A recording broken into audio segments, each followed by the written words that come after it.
Na leo tuko cha chumbani kwa Shosh na leo niko na mwenzangu, wacha ajitambulishe. Hello. Kwa majina naitwa Tamara Patience and nimefurahi kuwa hapa chumbani. Karibu sana. Kiswahili kidogo. Wewe ongea ile lugha. Ndio.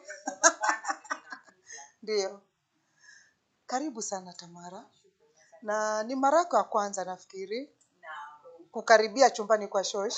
Lakini si karibu na Shosh. Inamaanisha leo umeona afadhali nije, kuna kitu unafikiri unataka kujifunza, si ndio? Almost definitely. Na pia of course kuna kitu ambapo pia wenzetu kule nje watajifunza, but today I am here to learn as well as give my knowledge ile kidogo nilionayo. Yeah. Ni vizuri sana. Na leo nataka tuzungumzie habari ya mwanamke ni nani. Mwanamke katika jamii ni nani hasa? Kwa mtazamo wako, wewe unaona mwanamke ni nani? Wewe ni nani? Kama wewe si ni mwanamke, mimi ni nani? Tamara ni nani katika jamii? Unaweza kutu... Wow. I think that is one of the most difficult questions. Yeah. Kujibu huku nje ukiuliza mtu wewe ni nani binafsi, but pia ni vizuri kujijua kwa sababu watu wengi wajijui, Ndio. but when you ask someone wewe ni nani kama mwanamke, number one, definitely describe kama someone who has to bleed every month. Yeah. And I describe kama someone who undergoes the process of giving birth. That describe kama someone who is supposed to take care of the home. That describe as someone who has what it takes kama mwanamke kuingia kwa chumba chochote kile. Yeah. Because as a woman, it's power. A woman is a very powerful creature. Yeah. Describing myself as a woman, I'd give myself the description mwanamke ni mtu ambaye anaweza pata chochote anachotaka, bora awe na akili. Yeah. Describing myself as a woman is very huge, because number one, pia inakuja na majukumu. Ndio kwa mwanamke nayo it's a whole task. Yeah. Watu kuja nasema ati we don't understand women. And I'm like, we also don't understand ourselves, like kuwa na mwanamke ni gumu, na pia kuwa mwanamke ni changamoto, like it's not as easy as people as what wanna view wewe ni mwanamke ni sawa, and kama nikupatie example moja, tukiangalia kuwa mwanamke, we say you can enter any room as long as you have brains. Yeah. But kwa watu wengi wanaona kama mwanamke, for example, ukipata cheo fulani, ama ukiachieve kitu fulani, kitu cha kwanza unasikia ni huyu ako na mbaba, huyu amewekwa. If you see a woman driving like a Porsche car, the first thing that comes to mind, huyu amewekwa. It's like you can't do it alone. Yeah, it's like you can't do it alone. Yeah, I understand. Which is a very bad perception, because wanawake ni women are very woke creatures. People need to exactly. Yeah. People are very woke creatures. Ukipata kazi, for example, kazini umepandishwa cheo, kisha kwanza utasikia kama mwanamke ni umelala na nani? Mdosi. Yeah, definitely. Yeah. But if for getting that position. But if you are mwanaume au mtu mwingine unasikia hongera, you deserve the spot, you work hard. Yeah. So you view, people view women as people who do not work hard for what they want. But in real sense, we do work hard. Unajua? Na sasa hivyo inafanya pia kama mwanamke inakuwa changamoto, because you always have to prove yourself constantly. You always have to prove yourself constantly, because at the end of the day, nasema hivi, for example, let's say it's a human resource manager, you're a woman and you have relations with them, and I'm like, you still work hard, is there an issue there? Of course there's no issue, but at the end of the day kazi yako imeonekana. Yeah. But hiyo ikiwa watu watakashifu because of this other side of things, but they will not see the kind of effort wewe mwenyewe yeah, na ni haita watu wanawake, women work hard, women work hard, they work hard. They're those of course who take shortcuts, but the shortcut bado ni hard work, but at the end of the day, it's a superpower being a woman. Yeah. Because you can get into any room. Your beauty alone. Unajua watu wanasemanga we sexualize women. Of course we do. Yeah. You know, like lazima tukuwa na spell. Unajua hata ukiangalia kwenye advert, for example, you want to see a woman, you know, so that it attracts. It attracts. So that can get you into any room, you know. But what keeps you in the room is your mind and akili. Unajua kilicho hapa, how smart are you is what is going to keep you in that room. Yeah. You know? And just because you walk into that room, it doesn't mean that what the notion that people have out here that you have to sleep with people in the room to get yeah. Unajua haya sasa nipendeshe swali kwako Shosh, ndio kuulize kwako wewe utadescribe mwanamke ni nani, ama wewe binafsi kama mwanamke ni nani? Okay, for me, Tamara,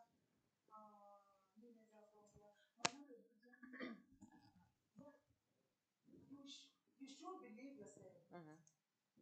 Mimi ni mimi na mahali popote naweza ingia kama mimi na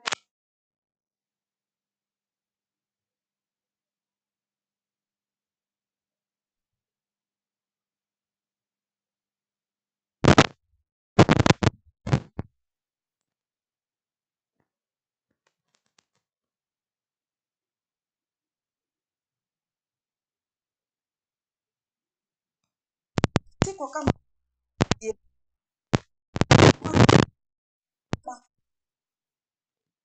mahali popote atakapoingia, basi jitambulishe, mimi mwanamke wa aina fulani, nataka hii, sitaki hii, mambo yangu nafanya hivi, haya siwezi, haya ninaweza. That's a woman. 100%. Yeah. You know, when dealing with women out here, I'm like, if there's one thing most women lack is confidence. Yeah. Self-confidence.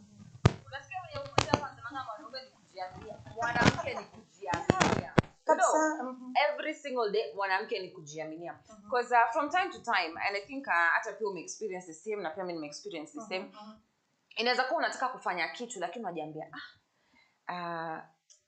because I'm female, utajiambia because I'm female, but unafeel kwa sababu wewe ni mwanamke, you don't deserve to be in a certain position. Yeah. You don't deserve certain things. You don't deserve certain luxuries. Unaona? Like there's always that point in life when you're still not feeling unajua. But necessarily go for it. Mwanamke ni kujiaminia. Yeah. You know, mwanamke ni kujiaminia kabisa to an extent that what do I say this? Because at the end of the day, unajua no one is there to save you. You know, ni wewe mwenyewe. Ni wewe mwenyewe uhakikishe ya kwamba umejituma kwa kazi, for example, unafanya. Unajua, umejiaminia. You know, because an example like we are here media, you know. And we've seen times where women or ladies, you're going out, for example, to conferences or to shoot outside, and you're going with men, you know. And what you do is you always stick behind the man. The man, yeah. Wenda kwanza alafu, wacha nione venye utaongea alafu ndio mimi niongee, you know. But the weird thing or the awkward thing is that ukifika hapo, the first person to be recognized is going to be you. Yeah, exactly. You know. And at that point, see, you do not doubt yourself, you know. Of course, doubt kako, but go there with confidence. Utatetemeka kidogo, but things are gonna get better, you know. Put yourself out there. Unajua, jitume, jiaminie, because you can do it, you know. And 100% of the time, this phrase has been used nowadays when I say, what a man can do, a woman can do better. Can do better, yeah. You know, and I 100% second that. Yeah. You know, we can do better. By the way, we can do better.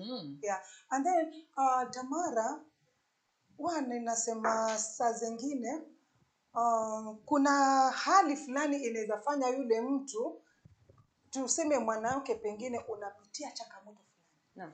But unaona pengine hii ningekuwa na mtu fulani nisingepitia. But remember, you are there to face that problem. And that problem, it will determine kama unaweza kuipitisha ama unaweza kwa sababu ninamaanisha hivi, always mwanamke ni asimame na miguu yake miwili. Be it kuna mwanamume ndani ya nyumba, hakuna mwanamume, you are there to stand as a woman. as a mother. Yeah. 100%. Nimekumbuka wakati ambapo nilikuwa naeka bulb kwangu, you know. And I stood there. Recently. Yeah, a very recent story, you Yeah. know. Like, for example, I've always viewed myself as a very independent woman, naweza jifanyia kila kitu, you know. But ilifika ule wakati ambapo nilikuwa najiwekea bulb. There's no man. Na nikasoma hapo, nikajambia, the thought crossed my mind. Yeah. And I was like, hey, I think I'm not that much independent, you know. Like, I need someone to call somebody to come and fix to do for this you. For me, you know. But then at the end of the day, nikajiambia, uko peke yako, you know, so you have to learn how to do it. Yeah, you know. Kwa sababu hata kungekuwa, for example, na someone na pengine hayuko karibu. Yeah. Nikakuagiza mpaka aje, you know. And I'm like, vitu zingine tunajifunza tu out here, you know. And you've said that, and unajua kama for example nikiangalia wanawake wengi huko nje, and I'm so sorry if this hits you, but it's just a woman to woman talk. You know, venye tunasema women should learn how to rely on themselves. Exactly. Hatujakataa, Biblia inasema the man is the provider and all that. The man leads and the woman follows and all that, but it's high time for women to be woke, you know. And nilipatiana example fulani hapa juzi, nikasema kuna mwanamke nimeenda salon. Of course unajua ile salon gossip, you know. So niko salon and I'm with this women. It's a group of new women at a new salon, you know. And I hear these women talk, and one of the women akaanza kuteta, you know, and she was like, mimi bwanangu akija kila saa anataka tufanye naye mapenzi, you know. Na every time we engage sexually, for example, na kuwa mgonjwa and I have to go to the hospital, UTI, you know. No. And ladies, if you have ever had UTI, you know. Yeah. You know, no one is gonna tell you, you know. And so I was listening to the conversation. One of the ladies akamuuliza na si you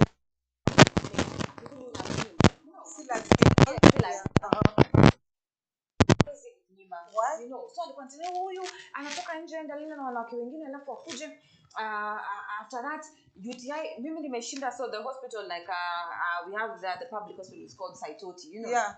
Nashinda Saitoti sijui nini with the same yeah, with sickness. the same yeah, it's UTI now, it's recurrence, you know. So I'm like, at that point I sat down and I was like, okay, ile kuna zile stories unasikia mpaka you have to intervene, you know. And the other lady akamuuliza, so mbona sumnyime, you know, kata akamwambia, you know, the statement that this lady made was like, sasa nikimnyima watoto wangu watakula nini kesho? And I was just like, you know, so unataka kuniambia Tamara ukufe kwa sababu ya mtu fulani? Exactly. Because of your kids? Exactly. No. And at the end of the day, the whole equation nikauliza, oh mama, what do you do for a living? Like I had to get it, you know. Kamza, what do you do for a living? Yeah, she's a housewife. Yeah. So she depend on. So you depend on your husband 100%. Na unajua vizuri, he who sijui what the pipers calls the shots. Akisema kohoa, utakoa. You'll be like a robot. You'll be like a robot. Exactly.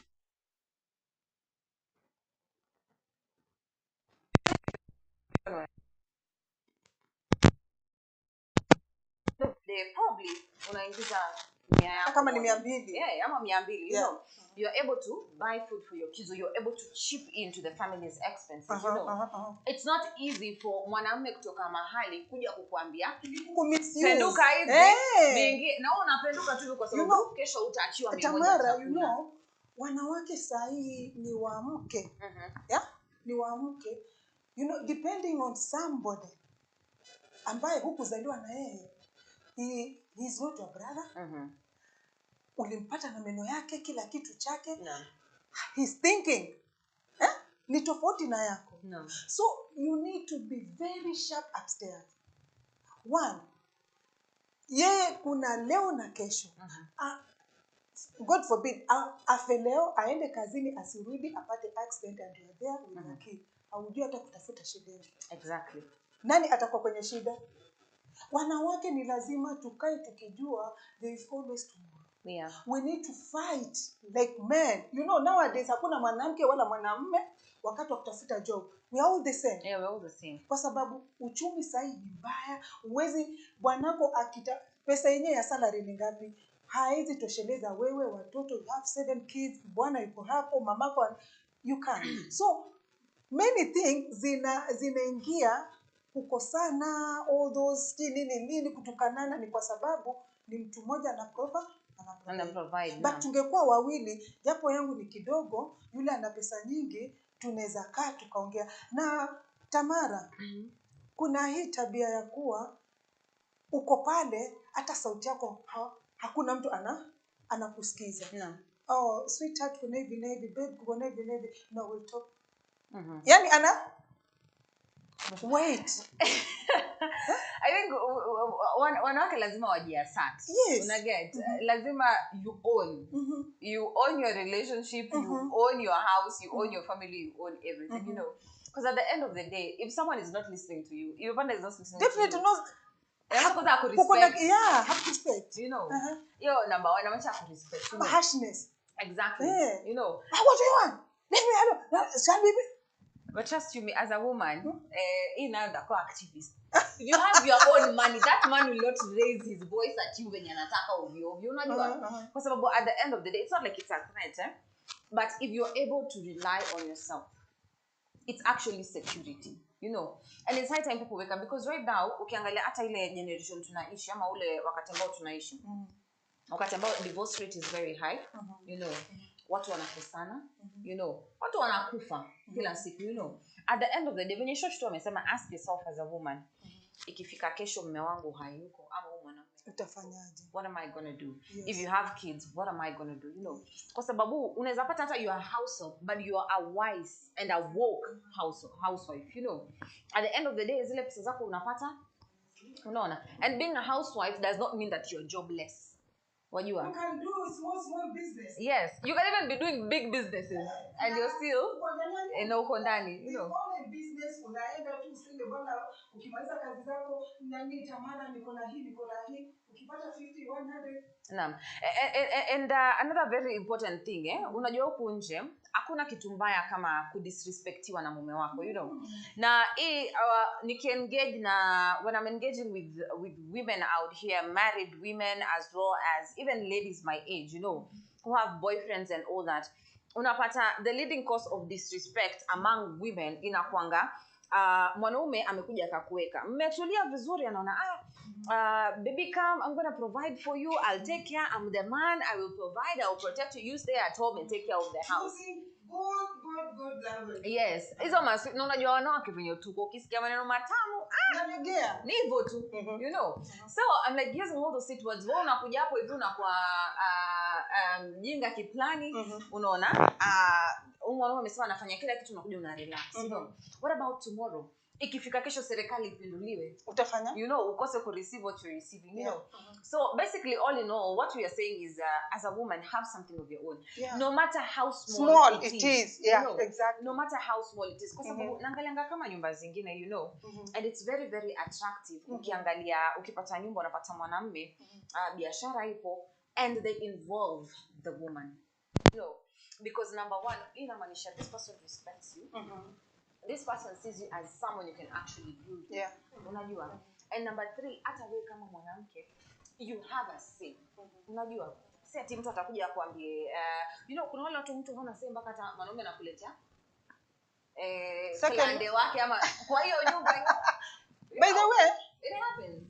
I've seen a friend of mine. Naam. Kuna mambo mengine yanafanyika mpaka Tamara yale kwa mtu anafanyia hivi. Eti somebody comes with another lady in your house. Hapa nakwambia nipishe niko mgeni. Hebu tell me. I think naweza kuwa mwenda wazimu hata. Na kuna mtu pale nje. Nasema sawa. Just tell me.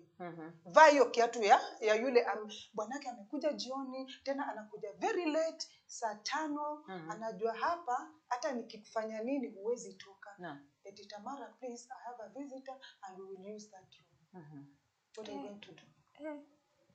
Hata kama walisema mwanamke ni kuvumilia, saa zingine uvumilivu wa wanawake unakuwa tu ujinga. But unavumilia nini hapo Tamara? unavumilia ujinga. No way. Ndio nasema hapo unavumilia ujinga, you know. Like don't ever let people or don't ever let any other person or your partner make you feel like you are not worth it, you know. So by the end of the day, imagine looking at yourself in the mirror and you're like, mimi ni mrembo, sikiwete. Hata uwe kiwete. No, but you can move. Unaweza toka na ufanye shughuli zako. Most definitely. I'm looking at an example, for example. I have a friend of mine who is visually impaired, yani haoni, you know. And she was in a toxic marriage before, you know, before she lost her sight, you know. And the toxic marriage nile mume yomletea wanawake nini.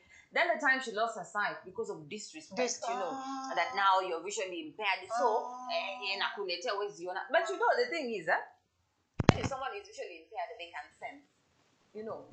And at the end of the day, let me tell you, this friend of mine met another man, you know, a very handsome man. Of course, she cannot see, but we see, you know, who values her, appreciates her, and all that, you know. She walked away from this around because at the end of the day, disability is not it's inability. It's not an inability. Unatembeza kiatu out here, you know. Another thing about kuwa mwanamke yenye pia naona a lot of women do out here, na nimesema hiyo phrase ni mwanamke ni kuvumilia, you know. But at the end of the day, have limits. Wajua, sababu naonanga kama mimi mwenyewe bado sijaolewa, you know, but I have friends who are married, you know.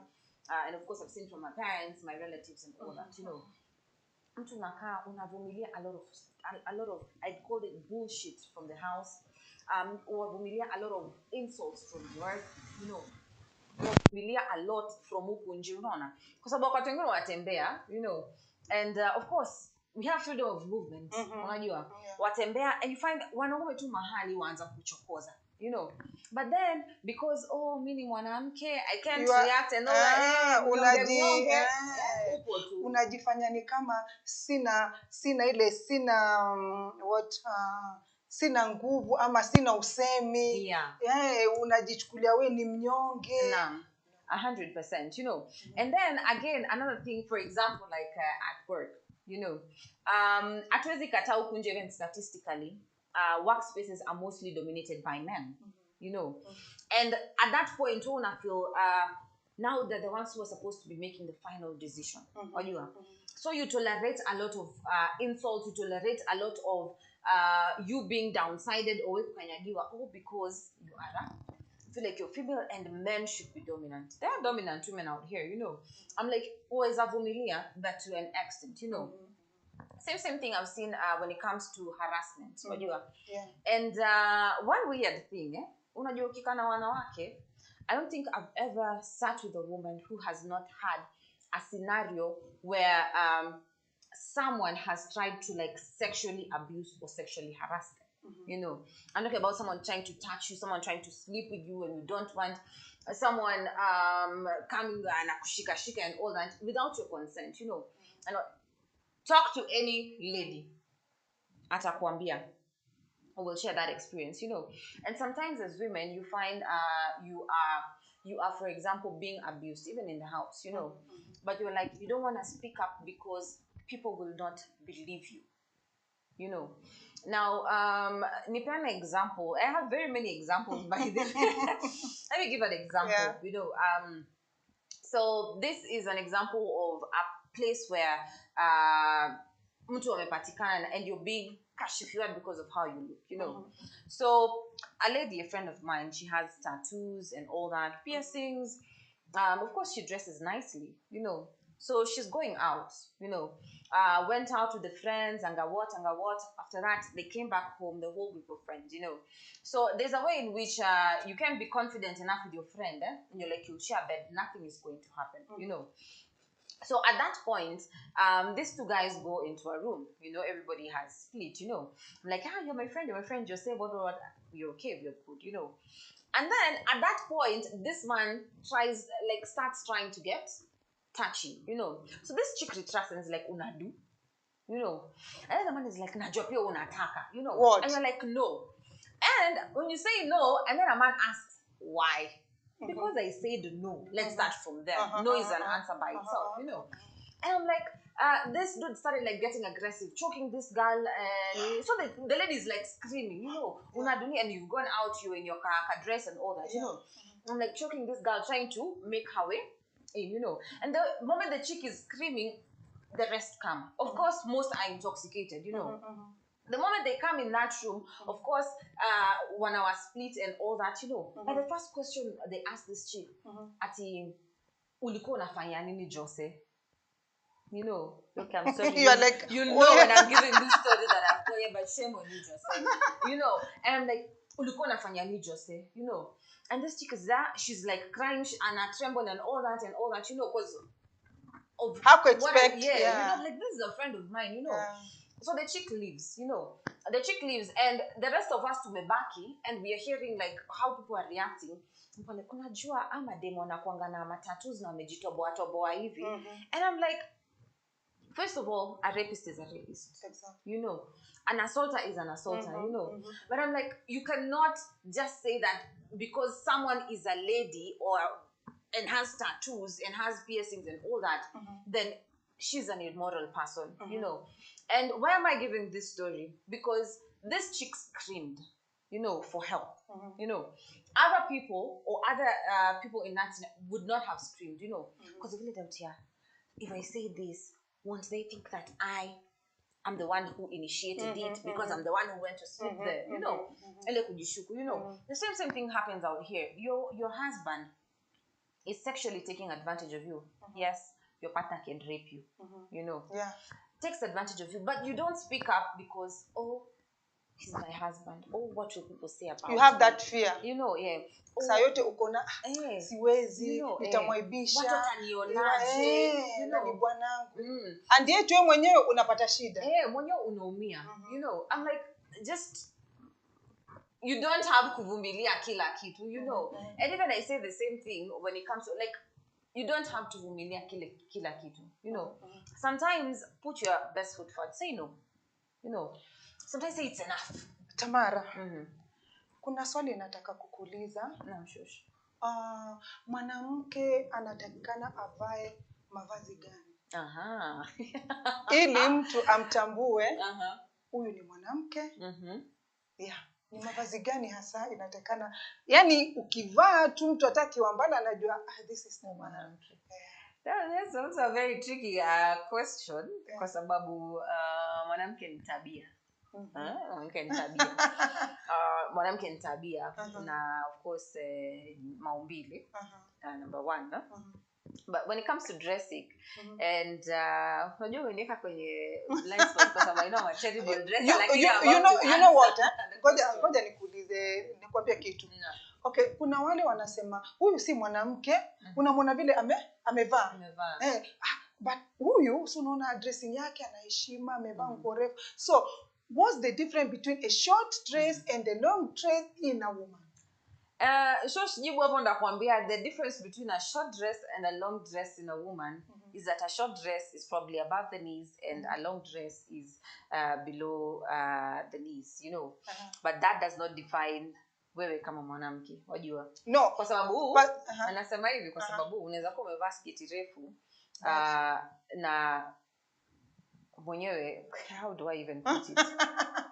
Hauna tabia za mwanamke, you know, jibe kama mwanamke. Na Tamara nikuulize, kwa mfano kuna wasichana wawili, huyu amevaa nguo fupi na huyu amevaa nguo refu. Na ukute kuna watu wako mbele yenu ama wako nyuma yenu, unaona, wakigeuka wanawakuta mmesimama ama mnaongea, mnakula.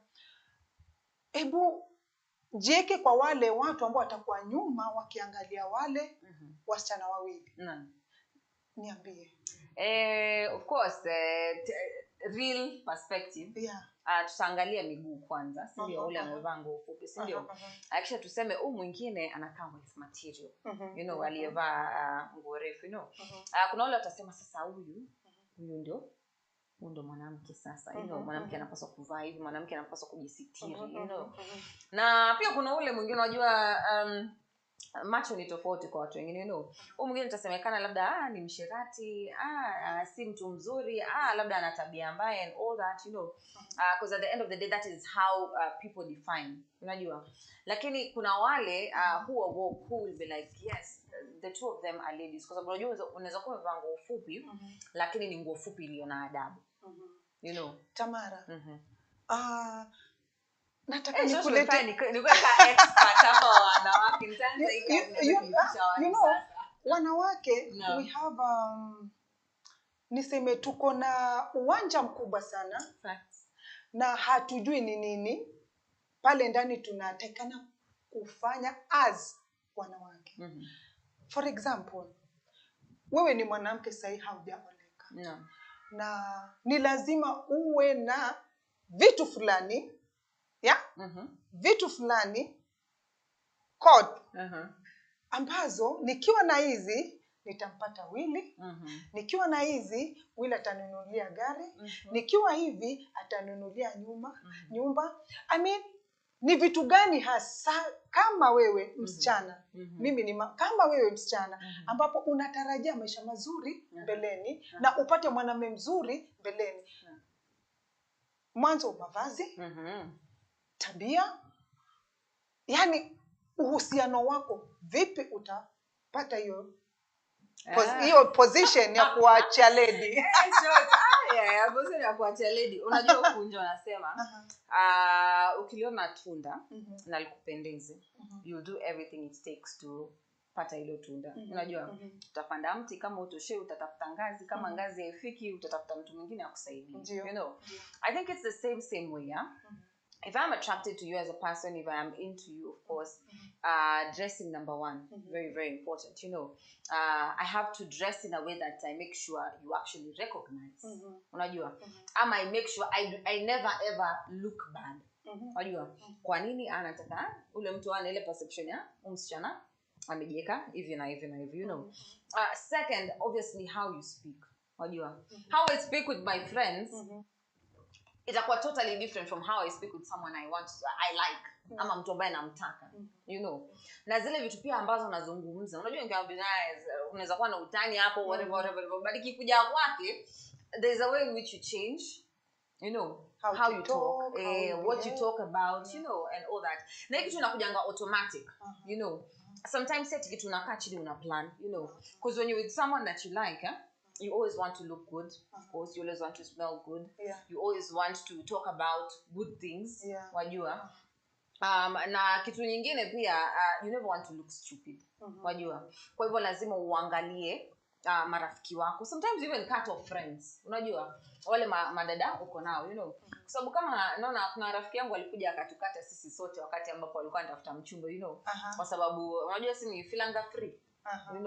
Yani maisha unaishi but uliona kukona ubaya? I'm not ubaya. I came to at first I judged her, but at the end of the day later on nikakuja kujua even me, if I get to that point I'll probably do this. Tamara, wa mtu anafanya hivyo ni kwa sababu create space ya yeye na mchumba wake.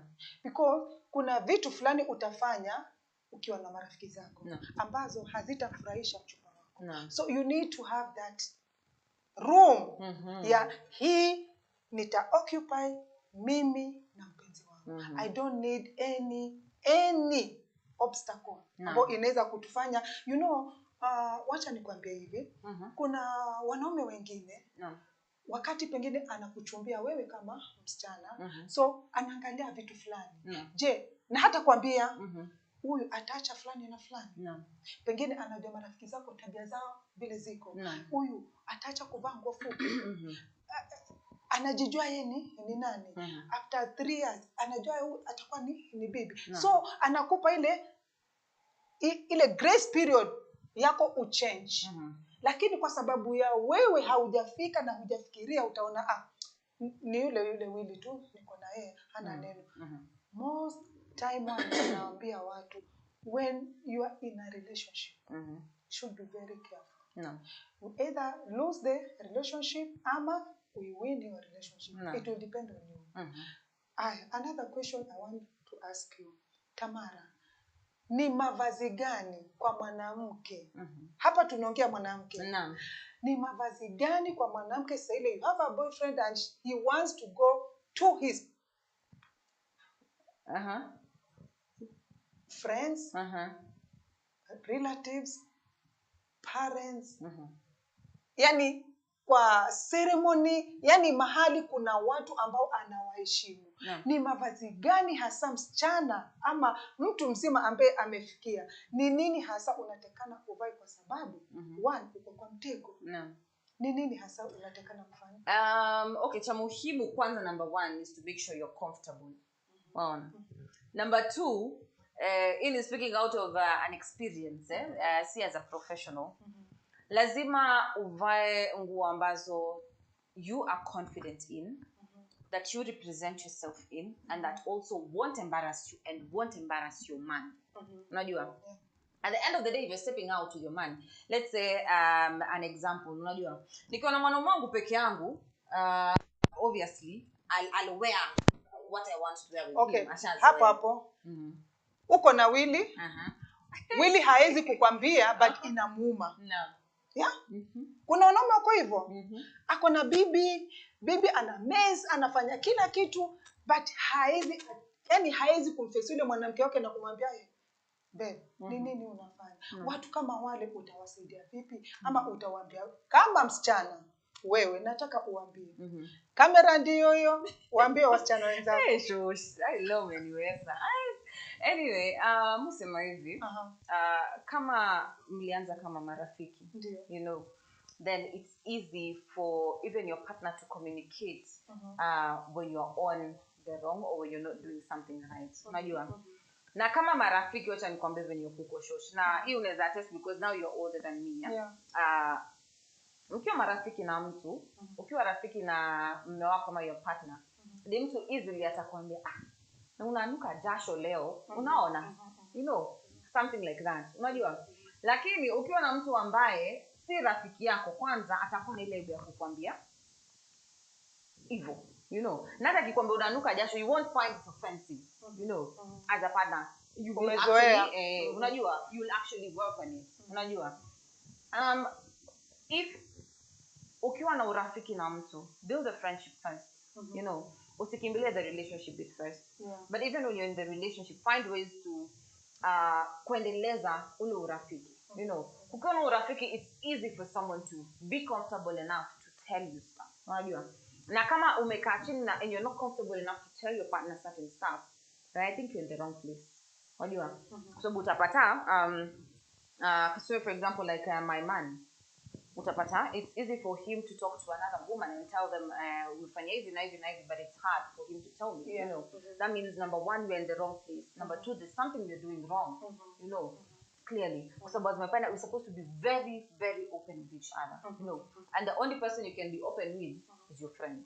Unajua? Kwa hivyo urafiki kwanza, usikimbilie kuingia huko ndani kama mjakuwa establish ile communication. Na ile urafiki ni kujua mtu inside out. You know, make sure that you're comfortable with each other.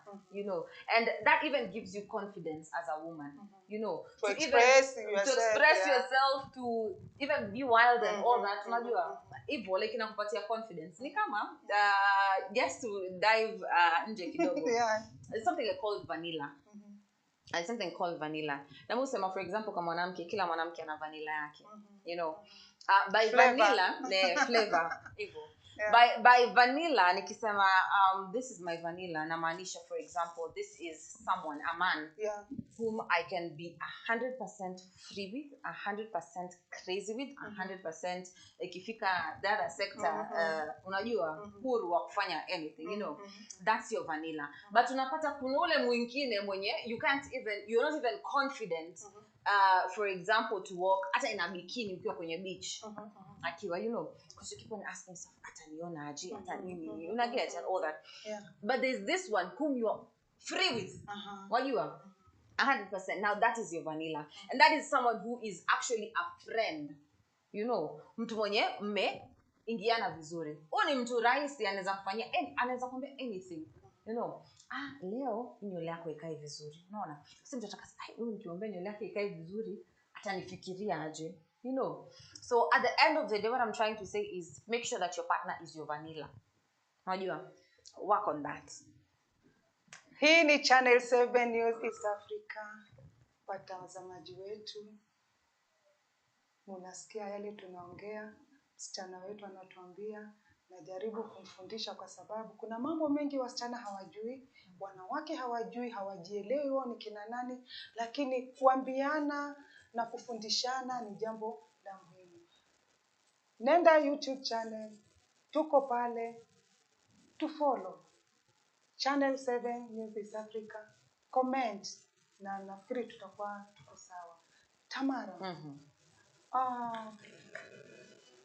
ukiwa mwanamke ambaye umefika kabisa sasa unahitaji mchumba, ni nini hasa unatakana kufanya?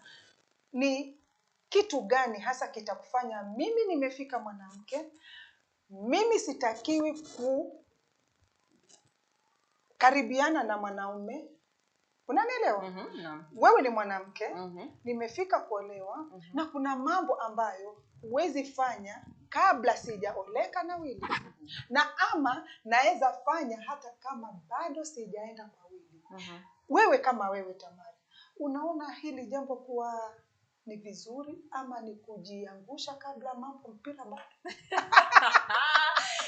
Sure. Basi hivi hilo swali mimi ndio nilikuwa pesa kukuuliza kwa sababu wewe umeshapitia hapo. Nataka uniambie kwa sababu mimi ukiniambia nataka experience.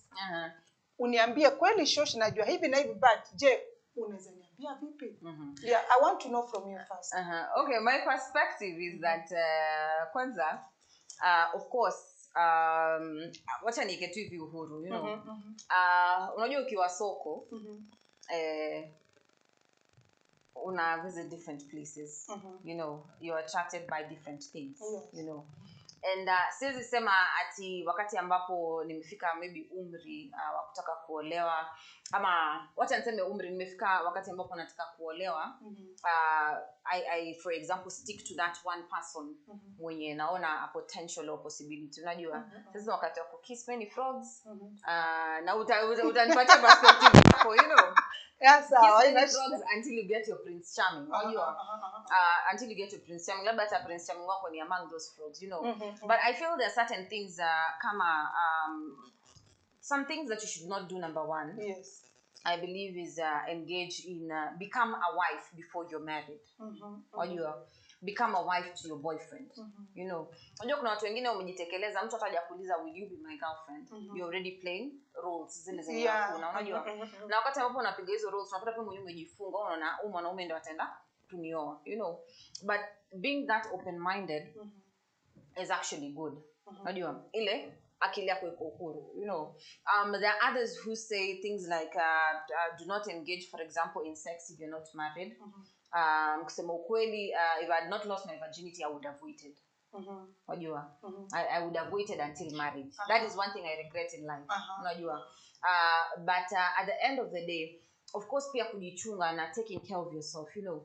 And also mindset wise, I believe ukiwa at the age where you want to get married, maombi number one, you know, because you have to pray for a good partner, you know.